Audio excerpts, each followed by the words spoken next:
Welcome back to another episode of Positive Profit. My dog treat loving bakers. I'm so glad that I have this audience to speak to, and so many of you listen to me time and time again or watch me on YouTube. I love talking about all things dog treat related, and carob is close to my heart. When I first started to make treats with carob, I got the, ooh, what's that? And isn't chocolate supposed to be bad for dogs, right? Of course. Yes, of course it is. Chocolate is supposed to be bad for dogs. But guess what? There is a safe alternative to chocolate called carob. Let me tell you why this is a safe treat, why my treats are delicious, and why your pup is really going to love them. It's my job to give this information to you, and it's your job, it's your homework to accept it, embrace it, and be that knowledge expert of your own business so you can have customers, like, know, and trust you with some of the most important members of their family, right? Their dog.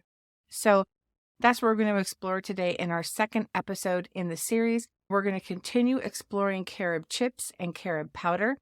This is an 8-part series, so let's dig into the episode. Before we get to it, I do want to read an Apple podcast review. And before I actually read the podcast review, I want to thank everybody who helped me launch my show about 2 weeks ago, week and a half ago. Thank you so very much for helping me to launch this show. Literally, it could have been a week ago, but it feels like probably 4 months ago. You know how that works? I am so grateful to the support I receive from everybody, all the reviews that you wrote, all the things that you had to say. You really helped me get my show off the ground, and reading your messages just really made my heart overflow with joy and really warmed me. So thank you so much. If you have not already left me a voice message on my website, please do. Head over to positiveprofit.com. That's positive with a P-A-W. Click on the podcast and scroll down until you see an orange button that says send message to Kara. Send a message. Ask me a question. This review comes to us from Reese14, and Reese14 says, this podcast is exactly what all small dog treat business need to help with the many challenges and questions that so many of us have. I get it. When I was first starting out, I had tons of questions, but I didn't have anyone in my town who made them. None of my friends made them. I couldn't just, call up Sally Joe or my sister and be like, hey, that recipe? Have you made that before? How's it working out for you? I didn't have that. I did have the support of a Facebook group, and that was really helpful. But there is some different level of connection that transcends typing words on the screen. Do you know what I'm talking about? When you hear a voice, when you get some of those nuances and information that you can hear, that doesn't always translate in a post or a text or an email or things like that. I saw that, and I really wanted to make this show for those reasons. I've got so much planned. I'm thrilled. This is only just the beginning. If you end up liking what you hear on today's episode, I invite you over to Apple Podcasts. Leave a review for the show. That's like the number one way you can say thank you. I would love that. If you happen to be watching on YouTube and you like this episode, please also subscribe to my channel if you want more dog treat talk, because that's what we do, because it's not out there, y'all. Welcome to the Positive Profit Podcast. I'm Kara Brothers, dog treat business owner and collector of way too many cute cookie cutters. Do you love to bake treats for your dog and think about starting or growing your own home-based dog treat business, but you're unclear about how to do all the things to make it successful? Sister, I've been there, and we've got this. If you want to step into your potential and turn your passion into profit, listen and learn with the other bakers in the pack to get clarity and confidence to bake dog treats from home, make money, and of course, pet all the dogs while you're at it. Give your dog a treat, grab one for yourself, and join our brigade of positive profiteers, and let's dig into the episode. Part 2 of our Carob for Dogs series.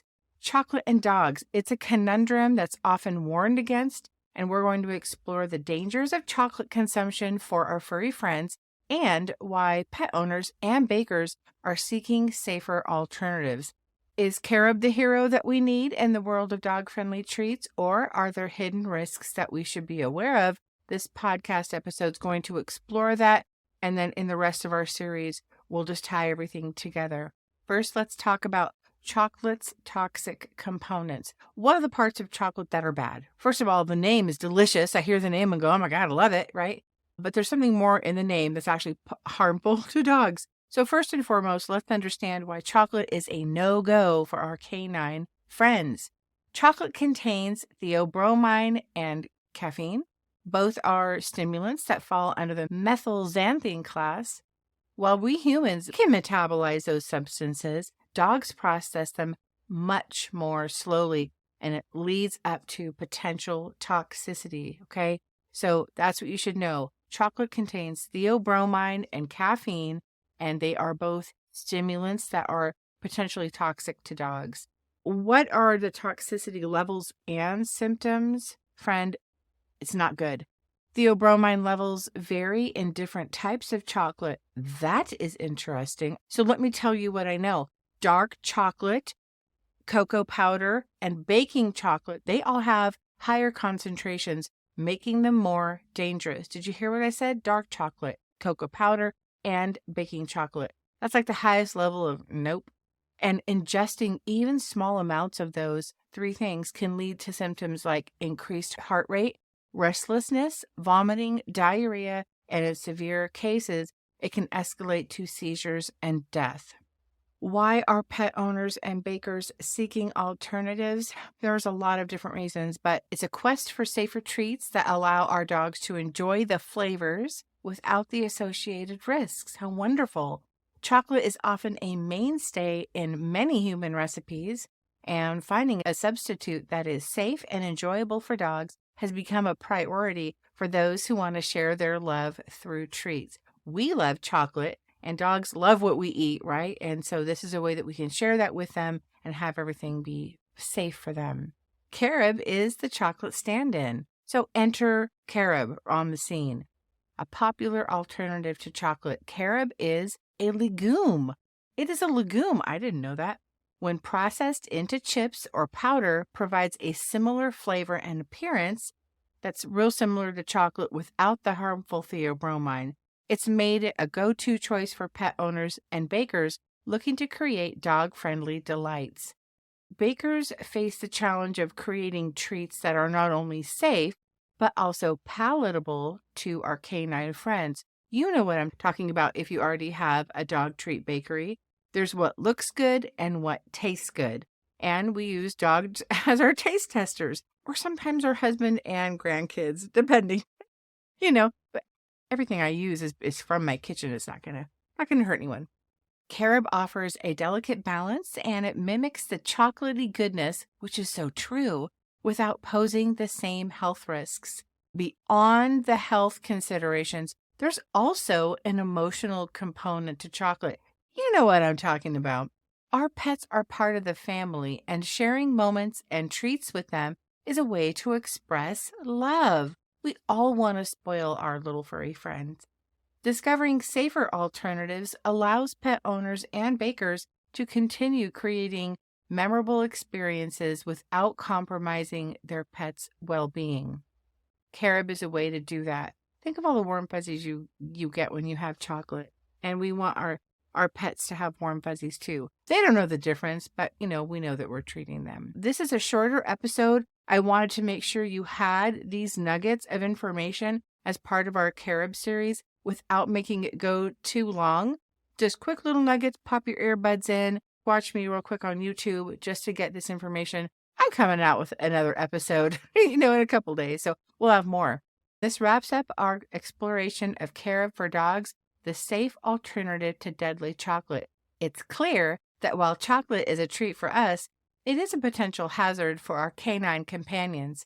Carob has emerged as a safer and equally delightful alternative. That wraps up our exploration of carob for dogs, the safe alternative to deadly chocolate.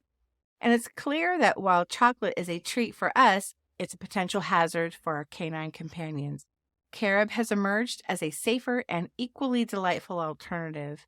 In the next show, the next episode, we're going to dive into the nutritional nitty-gritty of carob chips. It's really cool. That episode that's going to be coming up in a few days has nutritional info I was not aware of.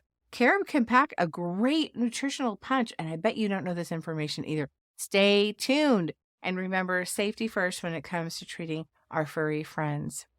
So until then, remember to treat yourself well. If you've enjoyed this episode of Positive Profit, don't forget to subscribe, rate, leave a possum review. Connect with me on social media at Positive Profit. That's positive with a P-A-W.